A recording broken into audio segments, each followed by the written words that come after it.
This is an overview of summer 2024 financial aid options for elementary education majors. For an overview of summer quarter 2024 at CWU, summer 2024 is part of the 2023 to 2024 financial aid year. Specifically, it's the last quarter of the financial aid year following spring. There's no separate financial aid application required, so as long as the Financial Aid Office has your 2023 to 2024 FAFSA or WASFA on file, we'll be able to award your eligible summer financial aid. Available aid is going to be based on your EFC or expected family contribution, your AGI or adjusted gross income in the household, your cost of attendance, which effectively functions as your financial aid budget for the quarter, and your fall, winter, and spring loan amounts already accepted. Direct federal student loans are limited by a yearly aggregate maximum, and so when you accept loan funding in fall, winter, and spring, it may leave less available for summer quarter. There are no tuition waivers available in summer, and scholarships don't automatically extend to summer quarter. They're typically awarded for fall, winter, and spring only and are divided evenly between those quarters. You can check with your scholarship donor to see if they would be willing to extend your scholarship into summer, or if those funds are still available. Let's look at some of the need-based grant funding available to you during summer quarter. First is the additional Pell Grant, a type of federal aid available at a minimum enrollment of 6 credits for half-time enrollment. It's prorated for less than full-time enrollment, so enrollment in less than 12 credits, and is available at maximum up to $2,465 for the quarter, depending on your EFC or expected family contribution. If you're enrolled full-time in summer and were enrolled full-time during fall, winter, and spring, then you'll likely receive the same quarterly Pell Grant award during summer as you received during any of those previous quarters. The same is true of the additional Washington College Grant, except that it's available to a minimum of 3 credits or less than half-time enrollment. It's similarly prorated, and it's available up to a maximum of $2,564. This time, rather than depending on EFC, depending on household income or household AGI.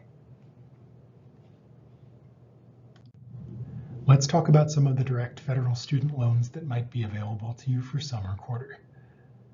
Direct federal student loans are limited by a yearly maximum amount. So if you take out any direct federal student loans during fall, winter, and spring quarter, you'll have less available to you for summer quarter. First is the subsidized loan. It requires a minimum enrollment of 6 credits, like all direct student loans. It requires financial need and is available up to $5,500 for the year for juniors and seniors, depending on your remaining level of financial need. The unsubsidized loan is available again at a minimum enrollment of half-time or 6 credits, does not require financial need, although it does require remaining room in your cost of attendance. And you cannot receive more subsidized or unsubsidized loan funding combined than $7,500 for a dependent junior or senior, or $12,500 for an independent junior or senior. So if you take out direct federal student loan funding during fall, winter, and spring, it is subtracted from this yearly maximum of $7,500 for a dependent student or $12,500 for an independent student. A federal loan that a parent can take out on a student's behalf is called a Parent Plus loan. Again, it requires a minimum enrollment of 6 credits of the student. It does not require financial need. It's available to the parents of dependent students, which includes biological parents and adoptive parents. They do not have to be the parent of record on the FAFSA, but they must be either a biological or adoptive parent of the student. And these loans can be offered up to the remaining cost of attendance or remaining financial aid budget of the student.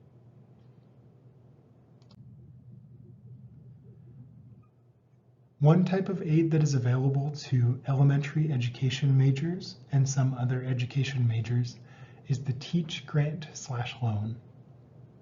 This is a conditional grant that can be offered up to $1,257 per quarter at full-time enrollment and requires a 4-year service term as a full-time teacher in a high-need discipline at a school that serves low-income students.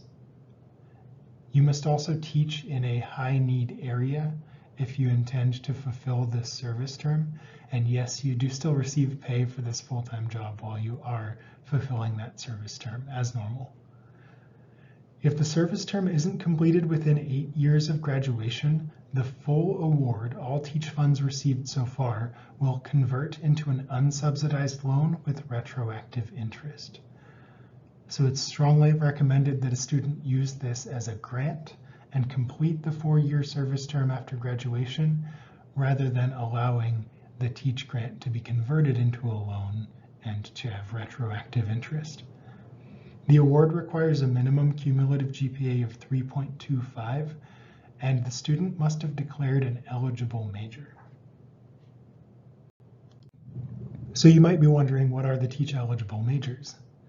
Well, elementary education, which applies to this cohort, but if you go on to grad school or change a major, you may also choose bilingual education and English language acquisition, foreign language, mathematics, reading specialist, science, special education, or career and technical education to include vocational technology, communication and media, health and medical occupations, and then lastly, language arts. Students interested in additional loan funding can also apply for private education loans. These can be used to help supplement direct federal student loans, especially if you used your direct federal student loan aggregates or your yearly award amount during fall, winter, and spring and don't have any available for summer, or they can be used to replace Parent Plus loans up to your remaining cost of attendance or remaining financial aid budget if your parent doesn't intend to take out the Plus loan for summer. They do require a credit check, as does the Parent Plus loan, and they may benefit from an endorser. So if an endorser with great credit signs off on or endorses the private education loan application, then it may have a preferable interest rate to if the student were to sign off on it alone. Private education loans generally have higher interest rates and may have higher loan fees than direct federal student loans. So I would definitely recommend reading the fine print. Contact our office if you're interested in private education loans. There's also a page available on the CWU website for applying for private education loans. Let's go through a couple example scenarios of students taking summer 2024, what their costs and financial aid might look like. So let's take a bilingual education major enrolled in 15 credits for summer 2024 who is dependent. They have an EFC or expected family contribution of $1,150, a household adjusted gross income of $65,000, and have accepted their full fall, winter, and spring loan offers for the year, so they don't have fall, winter, and spring direct federal loans available for summer. Their estimated 2024 summer costs are $4,619 for tuition and fees for online coursework. And they're living at home, so let's say they only have to cover tuition and fees. They're not interested in covering rent or food or other miscellaneous charges.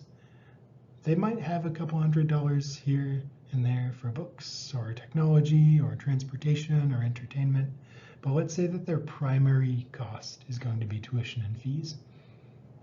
Their estimated financial aid based on their EFC and adjusted gross income for the household are $2,081 of additional Pell Grant and $1,282 of additional Washington College Grant for the quarter.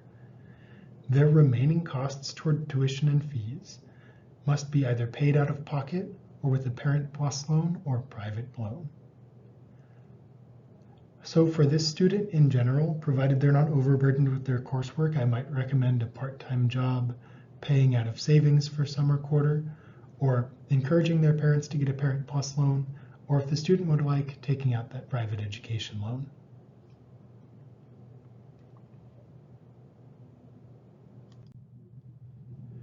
In this next student scenario, this is an independent student an early childhood education major enrolled in 18 credits for summer 2024. As an independent student, their EFC is based on their income from the 2021 tax year. So they have an EFC of 0. They have a household adjusted gross income of $12,000 or about $1,000 a month.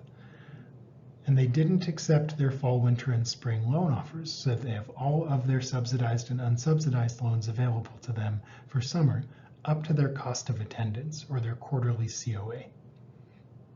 Their summer estimated 2024 costs are $5,481 for online tuition and fees for 18 credits. And let's say that they also have about $4,500 in living expenses for the 9-week summer session. Their estimated financial aid is $2,465 of additional Pell, $2,564 of additional Washington College grant, and because of the summer quarterly cost of attendance, their subsidized loan is capped at $5,133 for the quarter. So it looks like their charges are just shy of $10,000 at $9,981, and their total estimated financial aid is $10,126. So it looks like if they accept their full subsidized loan, then with their grant funding, they should have enough to pay their tuition and fees or standard tuition and fees and their living expenses for the 9-week session. If they have any other miscellaneous costs, it looks like they do have an adjusted gross income, so they might have a part-time job, so they might pay some of those other extraneous or miscellaneous charges out of pocket, or with their remaining financial aid refund, because it looks like if they accept their subsidized loan, they may have a couple $100 left over of financial aid refund to spend on necessities for the quarter. Here's some additional information that might be helpful to you for summer 2024. The summer 2024 payment plan through the Student Accounts Office opens its registration June 12th and it's available through June 25th. It requires an application and a $50 fee, but allows you to divide summer payments or summer charges into thirds. Payment dates are June 25th, July 25th, and August 25th. And you can visit the CWU Admissions / Financial Aid Scholarships / Student Accounts page or the General Student Accounts page on the CWU website to see more information about summer payment plans. Summer aid offers should be sent out to students around mid to late May. Will be awarded initially as if you are full-time or enrolled in 12 or more credits, and then prorated around the add drop date. Contact information for our office can be found below. You can email us at financialaid@cwu.edu or give us a call at 509-963-1611. We're available for calls and walk-ins for general questions from 8 a.m. to 5 p.m., although you can book an appointment either in person or over the phone with a counselor on our About Financial Aid page on the CWU website. Bookings run from 9 a.m. to 3 p.m. currently.